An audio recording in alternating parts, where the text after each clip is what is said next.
자, 청렴의 의무에서 김영란법에 대해서 한번 알아보도록 하겠습니다. 2016년 9월 28일부터 시행되었습니다. 부정청탁 및 금품 등 수수의 금지에 관한 법률, 이것을 정확한 용칭은 부정청탁 및 금품 등 수수의 금지에 관한 법률입니다. 그렇지만 이거를 보통 김영란법이라고 말하고 있죠. 그때 당시에 국민권익위원장이었고 이 법률을 제정했고 이분이 주도했기 때문에 김영란법이라고 말하고 있습니다. 그래서 우리가 그 교탁에 간간히 커피도 오고 그랬는데 지금은 어때요? 커피 같은 거 아예 없잖아요. 그래서 저는 이런 것들이 좋기도 한 것 같아요. 왜냐면 조금 더 세상이 이제 투명해지니까. 그런데 이제 중요한 거는 그 액수가 조금 문제가 됐다고 합니다. 직무 관련성이나 대가성에 상관없이 100만 원을 넘게 되면 금품이나 향응, 100만 원을 넘게 어떤 금품이나 향응을 받으면 형사처벌이 되도록 했다고 합니다. 그리고 뭐 식사, 선물, 경조사비가 각각 3만 원, 5만 원, 10만 원을 넘으면 과태료를 부과한다라고 나와 있는데 좀 이 책정이 좀 너무 적었다. 시대 상황에 맞지 않게 적었다라고 이야기를 많이 하고 있습니다. 그래서 지금도 마찬가지로 3만 원, 5만 원, 10만 원이지만 만약에 그 농수산물을 했을 경우에는 10만 원을 넘어도 된다. 10만 원까지 해도 된다. 또 이렇게 이야기가 나오고 있잖아요. 그래서 내가 조금 이 사람을 위해서 밥을 좀 대접하고 싶은데 우리들도 마찬가지잖아요. 뭐 어떤 내가 그 사람한테 잘 보이고 어떤 부정 청탁을 하려고 그런 게 아니고 식사를 좀 대접하고 싶다 했는데 3만 원이 넘어버리는 경우가 많이 있잖아요.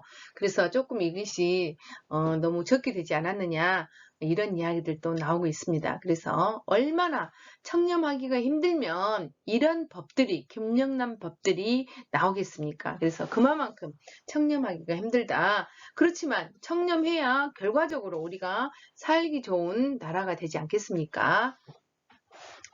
자, 교과서 수업은 여기서 마치도록 하겠습니다. 교과서에 있는 것은 제가 설명을 다 했습니다. 그래서 오늘은 성숙한 인격과 인성교육에 대해서 여러분들한테 조금 설명을 하도록 하겠습니다. 자, 거기에 관한 어떤 약간의 에피소드 책을 하나 읽겠습니다. 거울 속의 나. 옛날에 한 나라에 왕이 있었다. 왕은 매일 화려한 장식이 주렁주렁 달린 눈부신 의상들을 걸치고 거울 앞에서 자신의 자랑스러운 모습을 보며 뽐냈었다. 백성이 어떻게 살든지 왕은 멋진 모습에 자기만을 생각했다. 어느 날 신하는 왕이 매일 들여다보던 거울을 치워버렸다. 다음날 왕이 자기의 모습을 보려고 거울을 찾았으나 거울은 보이지 않고 거울이 있던 자리에 창문을 통하여 거리를 오가는 많은 사람들을 볼 수 있었다. 거리를 오가는 사람들은 지치고 굶주린 모습이었다. 창백한 여인과 굶주린 아이를 보았고 먹을 것을 찾으며 쓰레기통을 뒤지는 아이들과 허리가 구부러진 노인들도 볼 수 있었다. 이러한 모습을 바라본 왕은 자기의 화려한 의복을 벗어버리고 평민들이 입는 소박한 옷으로 갈아입고 백성들 가운데로 나아가 그들의 소리에 귀를 기울여 그들의 아픔을 함께 나누었다. 늘 백성들과 소통하던 왕은 백성들이 진정으로 원하는 정치를 할 수 있었으며 후대에도 훌륭한 왕으로 기억되었다고 합니다. 사람들은 자신의 겉모습에만 집중하고 살아가는 경우가 많습니다. 사람이 오직 자신만을 바라보고 관심을 쏟는 동안은 그 무엇도 볼 수 없고 어떤 소리도 들을 수가 없습니다. 여러분은 거울 속에 자신만을 보느라 다른 사람과 소통할 기회를 잃어버린 삶을 살고 있지는 않나요?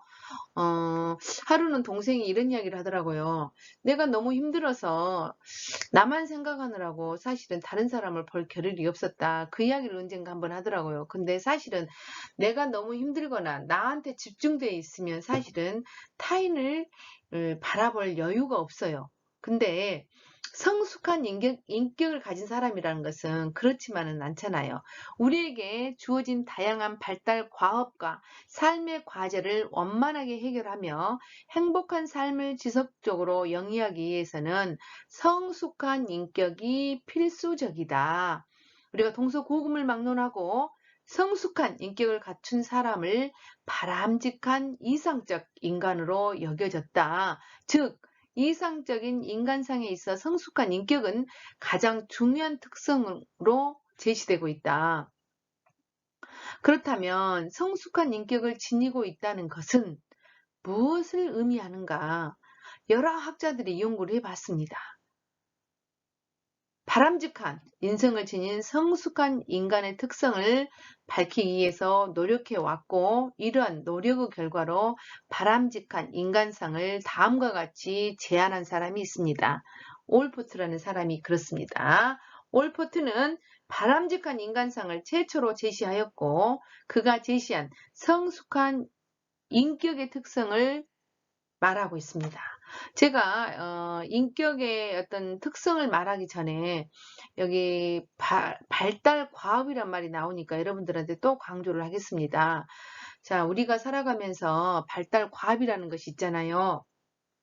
그래서 여러분들이 지닌 발달 과업은, 지금 대학생 때 지니는 발달 과업은 누누이 이야기하지만 여러분들이 지금 꼭 이루어야 합니다. 숙제입니다. 이거는 뭐냐면 직업을 갖는 것입니다. 직업을 가져야지만이 여러분들이 부모로부터의 경제적 독립을 이루잖아요. 그래서 여러분의 발달 과업은 직업이라는 거 절대 잊어서는 안 됩니다. 근데 내가 원하는 직업을 갖는 것이, 그것이 무엇이냐? 내가 노력을 해야죠. 그래야 그 직업을 가질 수 있지요. 자, 성숙한 인격에 대해서 한번 보도록 하겠습니다. 어떤 사람을 성숙한 인격을 가진 사람이라고 표현하는가에 대해서 한번 보도록 하겠습니다. 확장된 자아감이라고 표현하고 있습니다.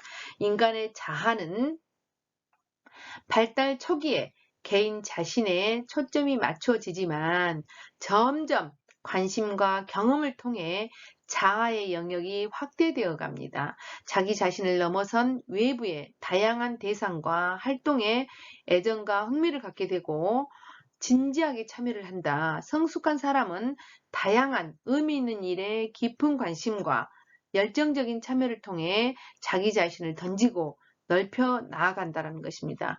제가 여러분들한테 강조하고 있는 게 뭐냐면, 제가 학교 이야기를 많이 합니다.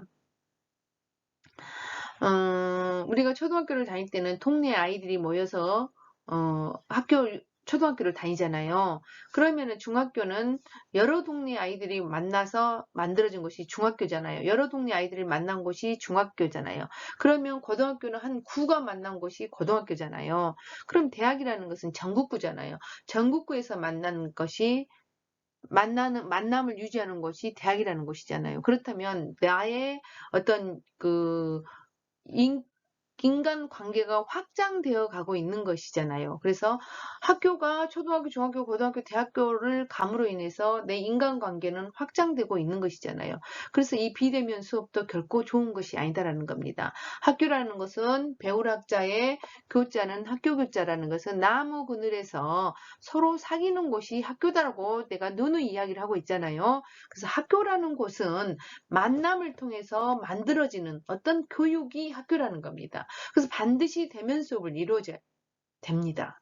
그래서 우리가 꼭 공부만 배우는 것이 아니잖아요. 만남을 통해서 어떤 상황도 배우고, 그 친구한테 해서는 안 될 말, 해야 될 말, 어떤 인간 관계를 배우잖아요. 그래서 돈을 주고 학교를 다니잖아요. 그래서 성숙한 인격이라는 것은 다양한 사람들과 따뜻한 관계 형성을 이루어야 된다. 부모, 자녀, 배우자, 친한 친구에게 친밀감과 사랑을 표현할 줄 알아야 된다는 겁니다. 또한 인간의 고통, 공포, 실패, 기쁨을 이해하는 능력을 지니고 있어야 된다는 겁니다. 이런 연민으로 인해서 다른 사람의 행동을 판단하거나 비방하지 않거나 또는 관용적인 태도를 가진다거나 이런 태도를 가져야 한다는 겁니다. 그래서 여러분들이 사랑도 표현할 줄 알아야 되고, 또는 어떤 공포감, 실패감, 기쁨 이런 어떤 감정을 느끼는 능력을 갖고 있어야 된다는 겁니다. 그다음에 세 번째는 정서적 안정감이다. 저는 여러분들한테 강조하고 싶은 것은 정서적 안정감이라고 생각합니다. 자, 성숙한 인격 중에서 물론 정서적으로 그 안정이 안 돼도 충분한 성숙한 인격을 가지신 분들도 많아요. 그렇지만 인간에게 있어서 정서적 지지가 굉장히 중요한 어떤 인격의 형성이 되지 않겠느냐. 그래서 우리들은 특히 우리가 이제 부모가 된다면 자식들에게 사랑 표현을 하는 거, 이거는 절대적이라고 봅니다. 그래서 정서적 안정은 자기 수용에 기인되어 있다. 자기 수용이란 약점과 실패를 포함한 자기 존재의 모든 양상을 받아들이는 것을 뜻한다. 성숙한 사람은 자기 수용과 좌절에 대한 인내를 통해 정서적으로 쉽게 동요되지 않는 안정된 모습을 유지한다. 내가 어떤 실패를 하더라도 부모로부터의 어떤 정서적 지지가 있었다면 내가 이겨낼 힘이 있다라는 겁니다. 그래서 그 과보호가 아니면 부모의 어떤 정서적 지지는 어떤 기지국이 된다고 합니다. 그래서 멀리 갔다가 다시 돌아올 수 있는 어떤 힘이 된다고 합니다. 자, 현실적 지각을 한번 보도록 하겠습니다. 성숙한 사람은 자신이 처한 상황을 객관적으로 보며 현실을 있는 그대로 지각하고 받아들인다. 따라서 현실을 객관적으로 판단하고 미래를 정확하게 예측하게 된다는 겁니다. 그래서 여러분들이 어떤 지금 열심히 노력한 사람들은 어때요? 앞으로 미래는 분명히 달라 있을 거잖아요. 근데 노력하지 않고 지금의 어떤 나른한 행동, 그냥 게임만 하는 행동 이런 것들은 여러분의 미래가 어때요? 예측하기가 어때? 그냥 알 수 있잖아. 나 노력 안 했는데 어떤 그 좋은 결과, 내가 원하는 직장을 가질 수 있겠습니까? 당연히 예측이 되지요. 그래서 지금의 행동이 미래를 말해주고 있는 것입니다. 의미 있는 과업과 봉사에 대한 헌신. 자, 성숙한 사람은 자신의 능력과 열정을 투여할 일과 과업을 지니며 이 일에 대해서 몰입할 수 있어야 된다. 이렇게 말합니다. 또한 일에 대한 책임감을 지니며 그로부터 삶의 의미를 느끼고 긍정적이고 활력적인 건강한 삶을 살아가게 된다. 사실은 내가 의미를 부여해야지만이 그 의미가 있는 것입니다. 내가 의미를 부여하지 않으면 뭘 해도 재미가 없잖아요. 그래서 의미를 부여할 때 정말 이게 재미가 있을 수 있다라는 겁니다. 그래서 사실 저 같은 경우는 그림에 어떤 소질이 있거나 그러지는 않아요. 그런데 내가 그림을 그리고 싶어. 왜? 나한테 거기에 의미를 주는 겁니다. 왜 주냐? 내가 그 순간만큼은 몰입을 합니다. 내가 그 그림을 안 그려도 나한테 하등에 뭔 지장이 없어요. 그렇지만 그 그림을 그리면서 굉장히 그 잘 그려보겠다고 순간 몰입하는 그게 저는 좋은 거예요. 그리고 어떤 작품이 나왔을 때 뿌듯함. 그리고 내가 이것을 계속 유지를 하게 된다면, 정말 몇 년 동안 그것을 계속 하게 된다면, 내가 전시회도 할 수 있고, 정말 그림이 좋다면 친구들에게 선물도 할 수 있고, 이런 것들, 내가 의미를 내가 스스로 거기에 부여를 하는 겁니다. 이해 가시죠? 자기를 객관화하는 능력, 자신이 어떤 사람이며 어떤 생각을 지니고 있는지에 대한 통찰력을 지니고 있다. 또한 다른 사람의 의견에 대해 개방적이어서 다른 사람이 자신을 어떻게 생각하고 있는지에 대한 깊은 이해를 지니고 있다. 자기에 대한 어떤 물론 타인이 나를 어떻게 평가할 것이다. 너무 의식할 필요는 없습니다. 왜냐하면 남에게 피해를 주지 않는 한 나는 최대한 자유를 누리면서 살아야 되잖아요. 그런데 너무 타인의 눈치를 보게 되면 그런 자유가 속박되잖아요. 그래서 그럴 필요까지는 없지만, 그렇지만 타인이 나를 어떻게 평가하고 있는지 정도는 알고 있어야 된다는 겁니다. 일관성 있는 삶의 철학. 성숙한 사람은 일관성 있는 삶의 철학을 바탕으로 미래지향적이며 긴 안목의 목표와 계획을 가지고 살아간다. 자신의 삶을 통해 완수해야 할 일에 대한 뚜렷한 목적의식과 의무감을 지닌다. 저 같은 경우는 어때요? 저는 얘들이 미혼의 자식들이 있기 때문에 나의 지금 의무감이나 목적은 지금 내가 꼭 이루어야 될 과업은 아이들을 경제적으로 독립을 시켜서 어, 내보내는 것이잖아요. 그래서 그건 내 과업입니다.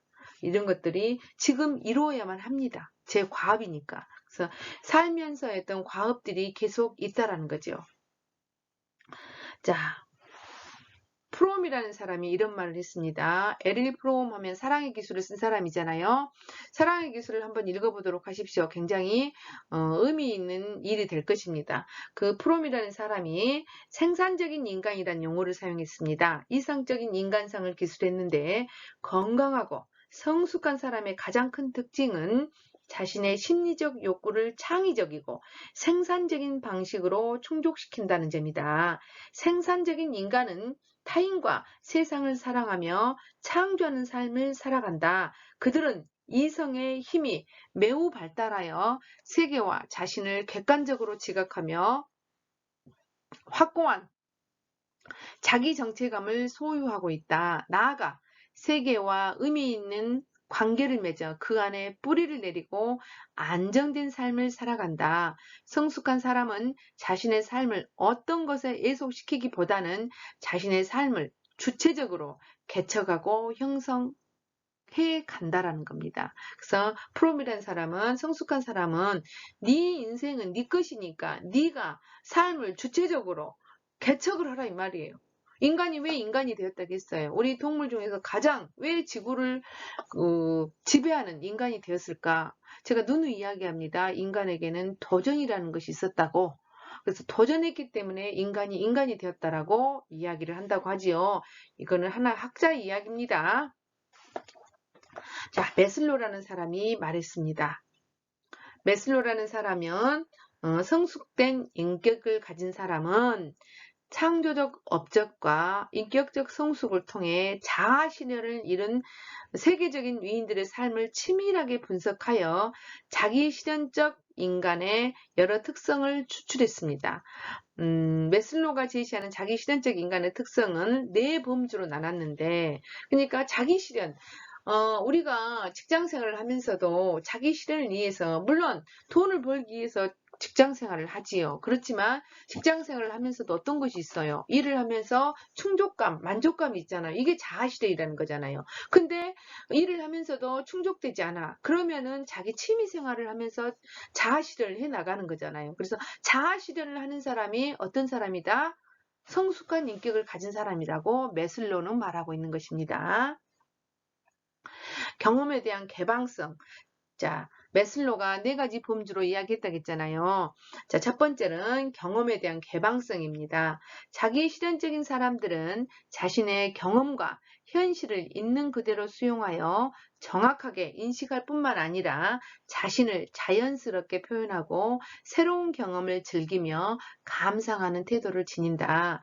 그러니까 내가 사랑하면 사랑한다고 말할 수 있고, 내가 싫으면 싫다고 표현할 수 있고, 또 아름다움을 보면 아름답다고 감동할 수 있는 그러면서 새로운 경험들을 해나가는 사람이 성숙한 사람이다 라고 이야기한다는 것입니다. 두 번째는 자율성입니다. 대부분의 자기 실현적인 사람들은 강한 자율성을 지니며 매우 독립적이고 독자적인 성향이 있다는 겁니다. 저 같은 경우는 상당히 의존성이 강한데 정말로 인격적인 사람은 자율성이 있다. 내 스스로 내가 판단해서 내가 해낸다는 겁니다. 이런 사람들이 굉장히 자기 실현적이고 성숙한 인격을 가졌다라고 말한다. 세 번째는 긍정적인 인간관계를 형성한다는 겁니다. 자기 실현적인 사람들은 타인과 긍정적인 인간관계를 맺으며 전체적으로 인류와 개인으로서 인간에 대해 깊은 관심과 애정을 지닌다. 깊이 있는 대인관계를 추구하고 인도주의적인 성향을 갖고 있고 비공격적인 유머 감각의 사용과 더불어 사명의식을 지니고 있다. 이런 사명의식은 개인적인 이득을 위한 것이 아니라 사회와 타인을 위한 이타적인 것이다. 그래서 물론 긍정적이란 말은 굉장히 좋은 거예요. 저의 장점은 타인의 장점을 바라봅니다. 그래서 제가 장점을 갖고 있다면 우리 여러분들한테 간간히 숙제를 내주는데 당신의 장점이 뭐라고 생각하십니까? 한 10가지를 한번 써봐라. 그러면 잘 말을 못한다고 했잖아요. 근데 저 같은 경우는 타인을 바라볼 때 될 수 있으면 단점을 보지 않습니다. 장점을 보는 어떤 그런, 그리고 장점을 빨리 캐치를 합니다. 이 저의 장점이라고 말할 수 있습니다. 그래서 긍정적으로 생각하면 어때요? 그리고 그 사람을 좋은 점을 바라보면서 좋은 점을 이야기를 해주면 인간관계가 나빠질 이유가 없겠지요. 그래서 제가 누누이 이야기합니다. 다른 사람하고 이렇게 친구도 친한 베스트 프렌드 마찬가지입니다. 될 수 있으면 같이 사는 사람 아니고는 어때요? 타인한테는 아무리 베스트 프렌이다 해도 될 수 있으면 지적하지 말고 칭찬을 해라. 긍정적인 말을 해라. 격려를 해라. 제가 이야기를 하고 있지요. 그 다음에 확고한 윤리의식이 있어야 된다. 마지막으로 자기 실현적인 사람들은 확고한 윤리의식을 지닌다라는 겁니다. 이들은 모든 사람을 공정하게 대하여 다른 사람에 대해 배려와 존중의식을 지닌다. 이들은 사회계층이나 교육수준, 정치적 의견, 학연과 지연, 인정과 피부색에 구애받지 않고 모든 사람에게 관대하고 수용적이며 그들을 차별 없이 대한다는 겁니다. 자신이 배울 수 있는 사람이라면 누구든지 경청하고 배우려는 자세를 보인다. 또한 수단과 목적에 대한 명료한 분별력을 지니고 있어서 윤리적 목적을 위해서라도 비윤리적인 수단을 사용하지 않는 도덕적 기준을 지닌다. 이런 사람이 성숙한 인격을 지녔다고 말한다는 것입니다. 다시 설명합니다. 메슬로라는 사람은 4가지를 소개했습니다. 경험에 대한 개방성을 갖고 있고 자율성을 갖고 있고 모든 인간관계를 좀 긍정적으로 바라보고 확고한 윤리의식을 갖고 있는 사람을 성숙한 인격이라고 말한다 라고 말했습니다. 그러면 또 학자 이야기를 설명하겠습니다. 로저스라는 사람이 있습니다. 칼 로저스라는 사람은 건강하고 성숙한 사람을 충분히 기능하는 사람이라 이렇게 표현합니다. 기능하는 사람. 자, 기능하는 사람. 어떤 사회에서 충분히 활동하는 사람, 기능하는 사람이라고 표현합니다. 그의 주요 특성 중에 하나는 첫째는 경험에 대한 개방성으로 자신의 모든 경험을 충분히 자각하고 수용하는 개방성이 있어야 된다. 또 그렇게 생각해. 오케이, 맞아. 그렇게 이렇게 수용할 수 있고 개방적이어야 된다는 겁니다. 두 번째로는 실존적인 삶의 태도로 삶의 과정을 중시하며 그 과정에서 만나게 되는 경험을 충분히 음미하면서 인생을 주체적으로 만들어 나가려는 태도를 의미한다. 지금 이 순간의 체험에 몰입하면서 자신의 내면적 선호들을 자각하고 내가 좋아하는 것을 알아야 된다. 좋고 나쁨을 알아야 된다는 겁니다. 삶의 의미를 음미하며 주체적인 선택과 결정을 해나가는 삶을 뜻한다. 그러니까 내가 현재 지금 존재하고 있는 거에 대해서, 현재 살아가고 있는 거에 대해서 의미 파악을 해라라는 겁니다. 마지막으로 경험에 대한 신뢰로 자신의 몸과 마음에 직접적으로 느끼는 내면적 욕구, 감각, 감정, 육감 등 경험을 있는 그대로 잘 자각하면서 살아라. 이런 것들을 갖고 있는 사람이 로저스라는 사람은 충분히 기능하는 사람이라고 표현했습니다.